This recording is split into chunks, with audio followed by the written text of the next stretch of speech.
Salut à tous et bienvenue dans le 18h de Télé Nantes avec ce soir un patchwork de thématiques puisque nous allons vous emmener en voyage intersidéral avec notre envoyé spécial Denis Vanier qui se trouve actuellement en direct et en duplex de la Cité des Congrès de Nantes qui accueille en ce moment un colloque européen de planétologie. Voilà, on le voit Denis, on va le retrouver tout à l'heure. Il est avec Nick Ressman derrière la caméra. Un congrès de planétologie, je disais donc, où l'on peut retrouver des experts mais également des expositions à destination du grand public. Et puis on vous proposera également ce soir une sortie théâtre, ça se passe au TNT à Nantes, une pièce qui revisite le mythe du Minotaure. Et puis, last but not least, nous retrouverons Romain de la mystérieuse librairie nantaise qui nous propose comme d'habitude sa sélection de BD avec ce soir le très recommandable Équinoxe du Nantais Pedrosa. Planétologie, mythologie et BDologie sont le tiercé gagnant du 18h de Télé Nantes du mercredi 30 septembre qui démarre tout de suite.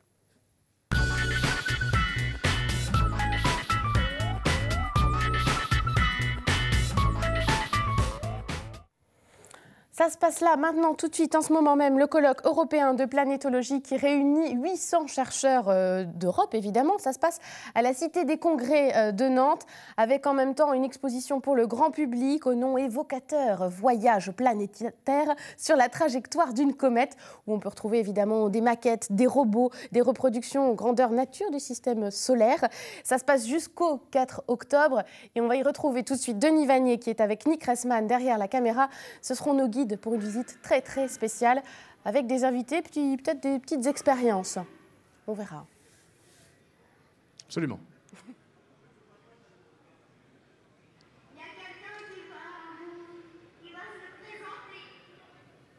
Oui, bonsoir Anne-Lise. On est donc à la Cité des Congrès. On est dans le hall de la Cité des Congrès pour à la fois une exposition voyage planétaire, mais aussi un congrès de planétologie avec beaucoup de chercheurs, plus de 800 chercheurs qui sont ici. On va le dire un peu les stars de la planétologie aujourd'hui. On trouve des ingénieurs de la NASA, du CNES, des universités de Nantes, mais qui participent activement à l'exploration des planètes qu'on connaît encore très peu, comme Mars, comme Pluton, comme Titan, le satellite de Saturne. On va en parler tout à l'heure avec nos invités, mais je vous propose de parler d'actualités très fraîches, puisque vous savez que c'est ici à Nantes, depuis Nantes, que les chercheurs ont annoncé la découverte de traces d'eau liquide sur Mars. C'est une nouvelle extraordinaire puisqu'on savait qu'il y avait de l'eau évidemment gelée sur Mars sous forme solide, mais pour la première fois donc, on a découvert des indices qui permettraient d'imaginer qu'il y a de l'eau liquide. Alors on va en parler avec notre invitée qui est nantaise, qui a participé à l'équipe internationale qui travaille justement sur ces indices. Marion Massé, bonjour.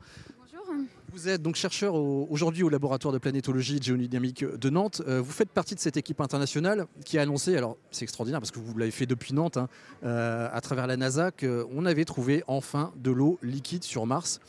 Alors on va préciser tout de suite, c'est quoi? C'est une rivière, c'est un torrent, c'est un ruisseau?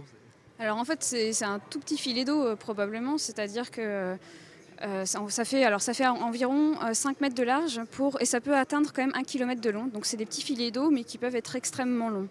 Alors, on va sans doute en voir des images parce qu'on a récupéré les images qui ont été fournies par la NASA dès avant-hier, pardon, et on voit clairement en fait des sortes de traces, alors comme si c'était des coulées, mais un peu inachevées le long des pentes de Mars. Alors c'est pas de l'eau en grande quantité, mais de quelle nature elle est cette eau et pourquoi elle est liquide, puisqu'on imaginait que sur Mars il faisait en dessous de 0 degré en permanence. Ouais, alors en effet, l'eau pure liquide sur Mars, c'est pas trop possible, pas seulement à cause de la température, c'est-à-dire vous avez raison, il faut que ça soit au-dessus de 0 degré, mais ça arrive sur Mars, particulièrement là où on observe ces écoulements, où on est sur les pentes chauffées par le soleil l'été. Mais il faut aussi la bonne pression. Sur Terre, on est à 1 bar, sur Mars, on est à 6 millibars. Et donc ça, c'est pas compatible avec de l'eau pure liquide. C'est pour ça qu'on a pensé que ça pouvait être de l'eau salée, donc des saumures en fait, simplement parce que le sel va descendre la température de fonte de l'eau. Donc de la même manière que quand on a des routes gelées, on jette du sel parce que ça va descendre à la température à laquelle la glace va geler. Donc probablement ce serait de l'eau salée. Et ce qu'on détecte en fait, c'est pas directement le liquide, ce qu'on détecte c'est le sel qui va rester après l'écoulement du liquide. Donc en fait c'est le même principe que les marais salants, on a de l'eau salée, cette eau s'évapore et à la fin on cristallise le sel. Là c'est pareil, on a un écoulement d'eau salée, l'eau s'évapore et à la fin on cristallise du sel le long de ces écoulements. Et c'est ça qu'on a détecté en fait. Alors, si vous l'avez détecté, c'est pas en allant sur Mars, c'est à travers des images qui ont été prises par une sonde, c'est ça, un satellite? Oui, alors la sonde s'appelle Mars Reconnaissance Orbiter. Les écoulements, on les a vus d'abord grâce à une caméra à haute résolution, donc 25 cm par pixel, qui s'appelle IRAS. Donc ceux-là, là, on les a observés depuis 2011 déjà. Et la détection des sels, en fait, on l'a fait grâce à un instrument qui s'appelle CRISM, qui est basé sur le principe de la spectroscopie, qui en fait regarde l'interaction de la lumière avec la surface. Et grâce à ça, on peut en tirer des données sur la composition. Alors si ça a été présenté par tous les journalistes scientifiques, par la NASA comme une nouvelle extraordinaire, c'est que quand on dit eau liquide, on dit vie. Cette association, elle est systématique? Alors oui, bien sûr, parce que la brique essentielle à l'apparition de la vie, c'est bien sûr l'eau liquide. Donc c'est un peu, finalement, le but de l'exploration spatiale, un petit peu, c'est toujours de trouver de la vie. Et donc avant de trouver de la vie, il faut trouver de l'eau liquide. Donc forcément, on s'excite toujours un petit peu quand on a trouvé de l'eau. Malgré tout, ces conditions-là, elles sont quand même assez extrêmes. C'est-à-dire que c'est de l'eau salée très concentrée. Donc, sur Terre, on a des organismes qui vivent dans des conditions extrêmes comme cela. Donc, c'est ce qu'on appelle les organismes extrémophiles. On en trouve par exemple dans les glaces de l'Antarctique, qui survivent aux glaces de l'Antarctique. On en trouve aussi sur des solutions salées, exactement de la même manière que les écoulements martiens, dans le désert d'Atacama, et qui survivent à ces eaux très concentrées en sel. Le désert d'Atacama en Amérique du Sud, hein. Oui, c'est ça. Alors le problème, c'est que l'eau salée qu'on trouve très temporairement dans ce désert de l'Atacama, c'est pas le même type de sel qu'on trouve sur Mars. Sur Mars, ce sont des perchlorates. Et du coup, ça donne une condition encore plus extrême. Perchlorate, c'est pas le sel qu'on met dans les aliments, hein. On en fait plutôt des carburants notamment. Voilà, c'est ça. C'est pas du tout. C'est un sel complètement différent et qui serait plutôt toxique en fait à l'apparition de la vie. Donc, c'est des conditions encore plus extrêmes et on connaît pas très bien dans quelles conditions on peut peut-être développer de la vie là-dedans, dans le sens où les perchlorates, c'est pas un sel qui est du tout courant sur Terre. La NASA a entretenu un peu le mystère ces dernières semaines, hein, parce qu'il y avait quand même des indices, puisque des photos avaient filtré. Vous êtes organisé comment, entre chercheurs, pour se dire là, on est sûr, on sort l'info? Alors en fait c'est plus compliqué que ça dans le sens où ces écoulements on les a vus déjà depuis 2011, donc en fait on est toute une équipe et on travaille dessus déjà depuis très longtemps. Cette idée d'eau salée on l'a depuis très longtemps, on pense déjà depuis longtemps que c'est possible. C'est publié d'ailleurs dans des articles depuis assez longtemps. Ce qui nous manquait c'était cette détection. Alors pour nous, juste quand on a eu la détection sûre, on écrit le papier. Et en fait, c'est un phénomène un mécanisme assez long. En fait, on commence à écrire le papier, on l'envoie à une revue qui le review, qui nous le renvoie. Et donc, c'était un travail assez long en fait. Donc vous allez poursuivre vos recherches ici à Nantes, notamment. Maintenant que vous avez la preuve de l'existence d'une eau sous forme de saumure sur Mars, quels sont maintenant les objectifs que vous vous fixez dans votre équipe de recherche? Alors il y en a plusieurs en fait. Déjà on ne sait pas très bien d'où vient l'eau, quelle est l'origine de l'eau, parce qu'il faut quand même un peu d'eau aussi avec ces sels. Donc ça on ne le maîtrise pas très bien. C'est un premier problème. Et également on ne sait pas trop bien comment cet écoulement se fait, dans le sens où on compare souvent aux écoulements terrestres, mais les conditions ne sont pas les mêmes, la pression est plus basse. Et donc probablement le mécanisme d'écoulement est très différent de celui qu'on observe sur Terre. Et donc ce qu'on voudrait faire là dans le futur pour améliorer cette connaissance, c'est reproduire ce mécanisme dans des conditions de laboratoire où on maîtrise beaucoup mieux les composants et les conditions et où on peut aussi reproduire un climat martien. On a des chambres où on peut reproduire la pression et la température de Mars. Et qui dit de l'eau sur Mars, dit des conditions un peu plus favorables pour éventuellement une expédition humaine cette fois-ci? Oui, alors ça, en fait, on a beaucoup entendu parler de ça, mais en fait, cette eau très salée, elle ne va pas nous permettre de survivre sur Mars si jamais on envoie on envoie l'homme sur Mars. Par contre, de l'eau sur Mars, on en a beaucoup, en fait, mais sous forme de glace. C'est de l'eau pure et celle-là, on peut très bien la prendre, la faire fondre dans notre casserole et la boire. Donc ce sera beaucoup plus pratique si on envoie l'homme sur Mars un jour. Merci beaucoup Marion Massé pour toutes ces infos et puis on reviendra vous voir dans les mois qui viennent pour avoir des infos de vos nouvelles découvertes. À très bientôt. On va rejoindre quant à nous un autre passionné des surfaces planétaires, du système solaire. Il est astronome, il travaille au planétarium notamment, c'est l'auteur d'un guide de l'astronome débutant. Je suis en train de chercher Vincent Jean-Victor qui est là-bas, on va aller chercher en direct. Il est en train de se disperser, on va les trouver. Avec Vincent Jean-Victor qui est en train de jouer avec sa nouvelle maquette. Bonjour Vincent Jean-Victor. Bonjour. Vous êtes l'auteur du guide de l'astronome débutant, vous travaillez aussi au planétarium, tous ceux qui le fréquentent vous connaissent en tout cas votre voix. Vous avez entre les mains une télécommande, c'est quoi? Cette télécommande, elle permet de piloter le petit robot qui est juste là-bas, qu'on est en train de faire fonctionner. C'est Curiosity, c'est une maquette au tiers en fait, donc 3 fois moins large, 3 fois moins haute et 3 fois moins grande que la réelle, parce qu'on n'avait pas trop la place de la mettre. Curiosity, c'est ce petit robot qui se balade depuis 2012, depuis 3 ans. Depuis le mois d'août 2012, il est arrivé sur Mars et puis il se promène là-bas. Alors au gré de ses découvertes, on apprend des choses et puis on découvre des choses intéressantes, notamment que les conditions nécessaires à l'apparition de la vie ont été réunies sur Mars. Mais quand ? Il y a longtemps. Et puis, est-ce que la vie est apparue ? Ça, c'est pas sûr, parce que c'est pas parce que les conditions sont réunies que les choses arrivent. On va se rapprocher d'ailleurs de Curiosity. On va se rapprocher de Curiosity. Vous voyez que ça attire des curieux. Vous, votre travail, Vincent Jean-Victor, c'est de faire ce qu'on appelle de la vulgarisation scientifique, c'est-à-dire que vous essayez de faire comprendre au grand public des choses souvent complexes sur l'organisation du système solaire notamment. Qu'est-ce qui vous intéresse ici, en dehors de nourrir votre curiosité personnelle ? C'est vrai que déjà la curiosité personnelle elle est importante, mais on a aussi la chance d'avoir 600 planétologues qui sont là-haut en train de viser entre eux, de s'expliquer quelles sont les nouvelles découvertes qu'ils ont fait. Et donc pour nous c'est une manne, c'est vraiment notre pain de quotidien. Voilà, on apprend des choses par les scientifiques et du coup on va essayer de les digérer aussi vite que possible pour pouvoir les restituer au public. Donc les communications qui sont faites tout du long de cette semaine par des planétologues professionnels de toute l'Europe, voire peut-être même un petit peu plus loin, ces planétologues vont nous apporter notre contenu finalement de demain du planétarium. Et donc on pourra parler des nouvelles découvertes, des nouvelles choses qu'on connaît maintenant. On va le rappeler, mais il y a eu beaucoup d'actualités. Alors il y a eu la comète, cet atterrissage sur une comète, ça ne s'était jamais passé. Il y a eu ces dernières découvertes sur Mars notamment. Vous faites des animations régulièrement au planétarium, donc vous présenter on va pas dire des spectacles, mais des sortes des spectacles de science. Il faut réenregistrer à chaque fois ces... Alors, on les enregistre pas, elles ne sont jamais enregistrées à l'inverse. On fait principalement du direct, on essaye de favoriser ça en tout cas. Et du coup, au fur et à mesure, on intègre de nouvelles choses, des choses qui apprennent. Alors, on est obligé d'enlever d'un côté pour remettre de l'autre. Alors là, bientôt, on commence à se poser la question de savoir si on va réussir à parler de tout le système solaire en une seule séance. On va sans doute faire, je vous le dis en avant-première, allez, personne ne le sait encore, mais on est en train de réfléchir à l'idée de faire 2 séances sur le système solaire.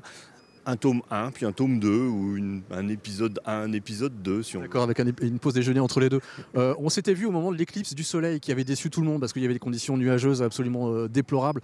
Vous êtes levé, vous, lundi matin à l'eau pour voir l'éclipse de lune ? Alors, je vais être tout à fait honnête avec vous, j'ai eu un week-end bien chargé et ça a été un peu difficile. Mais malgré tout, ma fille m'a réveillé en pleine nuit parce qu'elle allait aux toilettes et j'en ai profité pour lui dire « Viens donc voir ma fille, on va regarder l'éclipse ». Et on a regardé un petit quart d'heure l'éclipse et c'est vrai que c'est un truc magique, quoi. Et que depuis, elle m'en reparle tous les soirs. Voilà.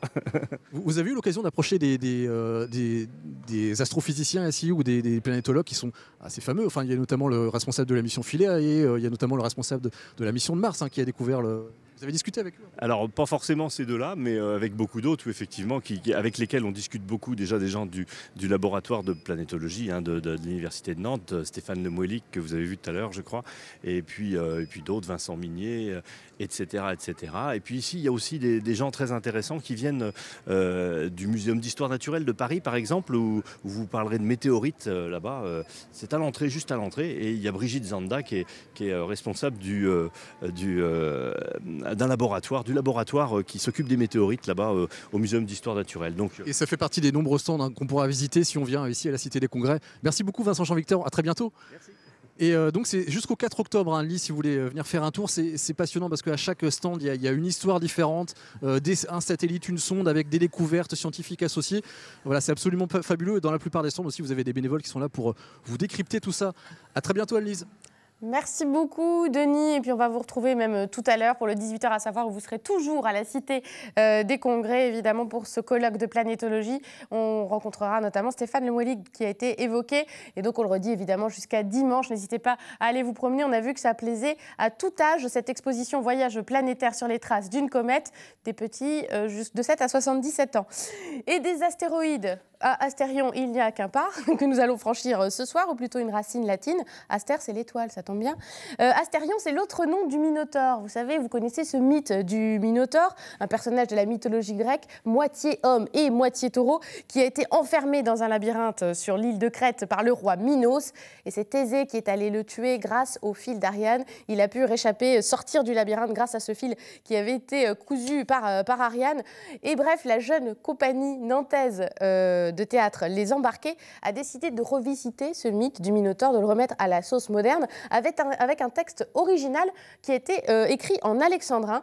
Et donc la pièce, ça s'appelle Astérion, naissance, vie et mort du Minotaure. Vous pourrez la voir à partir de la semaine prochaine au théâtre TNT, c'est à Nantes, à l'Ebaco. Mais notre journaliste Benoît Balti est allé voir les répétitions de la troupe. Ils étaient en résidence à la fabrique des Dervalières. Regardez.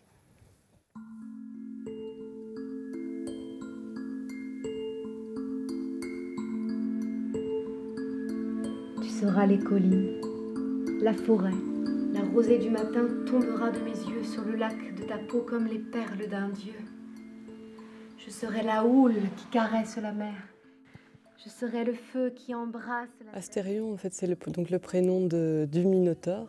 Pour moi, le Minotaure ne pouvait pas être un monstre, mais plutôt un humain à tête de taureau, donc quelqu'un de différent, mais avec des sentiments humains, avec une sensibilité et avec une souffrance du fait d'être enfermé. Ah, je voudrais sortir de là. Je voudrais sortir de moi. Vous souvenez-vous de cette histoire folle d'un taureau blanc et d'une femme qui en raffole? Je l'ai écrit en alexandrin, avant tout pour la musique. Et c'était pas un choix anticipé, c'est venu après avoir relu Phèdre, après avoir revu Phèdre. Et quand je me suis mise à l'écriture, c'est venu assez naturellement. Je pense que j'avais le rythme dans la tête, en fait. On est tous des minotaures, en fait. On a tous cette part différente en nous, cette part aussi exclue et cet enfermement. Donc c'est aussi une parabole de chaque être humain, le minotaure. Par l'âme des lointains berceaux. Voilà, un Minotaure qui fait un petit peu moins peur, sans sa tête de taureau évidemment. Ito Legout, donc vous l'avez entendu, qui est à l'écriture et à la mise en scène de cette pièce. Mentionnons également les comédiens Julienne Béloche, Léo Bossavit, Mathilde Rio, Alison Gauthier, Cérise Meulénizer, qui seront donc sur la scène du TNT à partir de mardi prochain, le 6 octobre et jusqu'au 10 octobre. Donc le TNT, cette salle de théâtre de l'Allée Baco à Nantes, c'est de 9 à 12 € pour ce qui concerne les tarifs. La pièce dure 1h50 et sachez que c'est plutôt pour un public à partir de 13 ans. Si vous voulez réserver vos places, il y a le site du TNT qui s'affiche et également le site de la compagnie Les Embarqués si vous voulez plus d'infos sur cette jeune troupe nantaise. Et tout de suite, nous allons parler bande dessinée avec notre chroniqueur Romain de la mystérieuse librairie nantaise.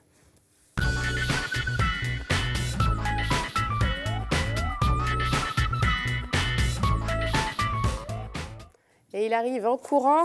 En apportant ces BD, il y a du lourd en plus. Ah, il y a du lourd. Il y a du poids, là, il y a des pages. Que du lourd. Que du lourd. On va donc parler, comme d'habitude, des dernières sorties BD avec votre petite sélection, notamment locale, avec quelqu'un qu'on aime beaucoup ici, c'est Cyril Pedrosa. C'est ça. On va parler en toute objectivité. Bien entendu. Il est incroyable, c'est le meilleur, mais on est objectif.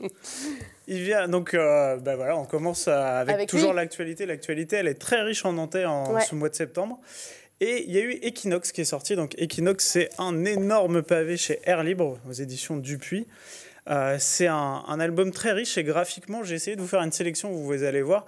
Il y a une grande diversité de graphismes. C'est toujours le même dessinateur, c'est toujours Cyril Pedrosa qui écrit et dessine l'intégralité de l'album. Oui, il est total, lui, il fait vraiment tout, hein, le dessin et le... Auteur complet, c'est ça. Auteur complet. Jambon fromage, quoi, la totale. Et il nous emmène à la fois d'un petit chasseur, d'un enfant qui est ce qu'on peut appeler un chasseur-cueilleur. On passe avec également une jeune fille dont on va suivre les aventures. Et puis, c'est plein de tableaux de personnages différents, rythmés. De récits enchevêtrés. Voilà.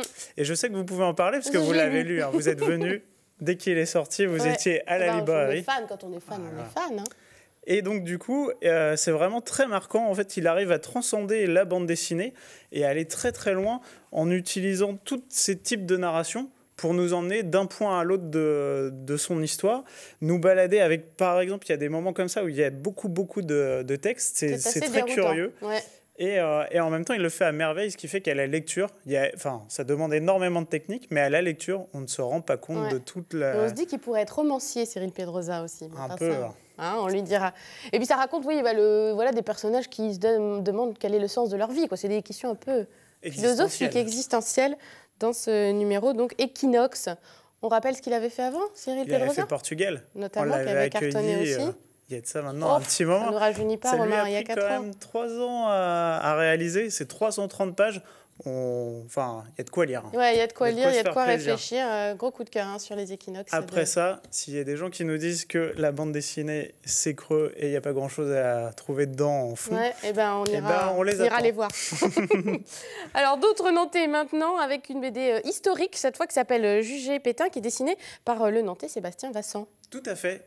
Sébastien Vassant, en fait, est un Nantais qui se fait gentiment sa place dans la bande dessinée, avec notamment la Revue dessinée, qui est une revue où des journalistes collaborent avec des auteurs de bande dessinée. Elle vient de fêter ses 3 ans et on le retrouve souvent dans les pages à faire des choses très reportages. Là, on nous plonge à l'époque, c'est-à-dire que De Gaulle avait dit que tous les Français étaient des résistants. Il y en avait peut-être un qui n'était pas un résistant, pour le coup, parce qu'il s'est fait juger, c'est Pétain. Et on suit tout ce procès. Alors, moi, j'avoue que ça m'a rappelé beaucoup de choses des cours d'histoire et appris beaucoup de choses, parce que les cours d'histoire à l'école, on passe souvent sur les détails. Sur beaucoup de détails. Donc voilà, c'est vraiment très intéressant. Il ruse de graphismes différents pour nous emmener là où il veut. Et donc, on retrace toute cette histoire, tous les enjeux qu'il y avait autour de ce jugement. Parce qu'il ne faut pas croire, il y a des enjeux politiques aussi. Ce n'est pas tout de dire que ce qu'il a fait, c'est mal. C'est qu'il y a quand même des gens qui voulaient prendre sa place. Voilà. Donc, très intéressant. BD historique chez Glénat. Et c'est vrai que le dessin a l'air plutôt chouette. Histoire complète. Avec encore un Nantais. Bon, là, on va passer aux sorties plus nationales. On l'attendait, c'est le comeback de Corto Maltese. C'est ça, voilà. S'il y avait bien un des trucs qu'on attendait en septembre, c'était Corto Maltese. Corto Maltese, c'est un peu comme Tintin, c'est un peu comme Astérix. Sauf qu'il a un chapeau de marin, mais sinon, c'est comme Tintin. Sinon, c'est comme Tintin. Non, mais ça fait partie de ces personnages très, très forts en bande dessinée qui ont marqué véritablement leur époque. Et puis, surtout, Hugo Pratt est mort depuis longtemps. Il avait fini son œuvre. Il a écrit Outre-tombe. Il a écrit Outre-tombe. Non, pas du tout. Du coup, il y a Diaz Canales, le scénariste de Black Sad, et Pellerero, un excellent dessinateur qui, je pense, pour la plupart des gens qui ne lisent pas souvent de BD, ne verront pas du tout la différence entre Pratt et Pellerero. Alors quand on est habitué à la BD, bien sûr qu'on la voit, la différence. Mais ils ont mis énormément d'eux. C'est un récit qui est hommage. Tout commence avec Corto qui doit aller rencontrer Jack London. Jack London ne peut pas être au rendez-vous, mais lui laisse une lettre et lui demande de remplir une mission. Forcément, une aventure commence.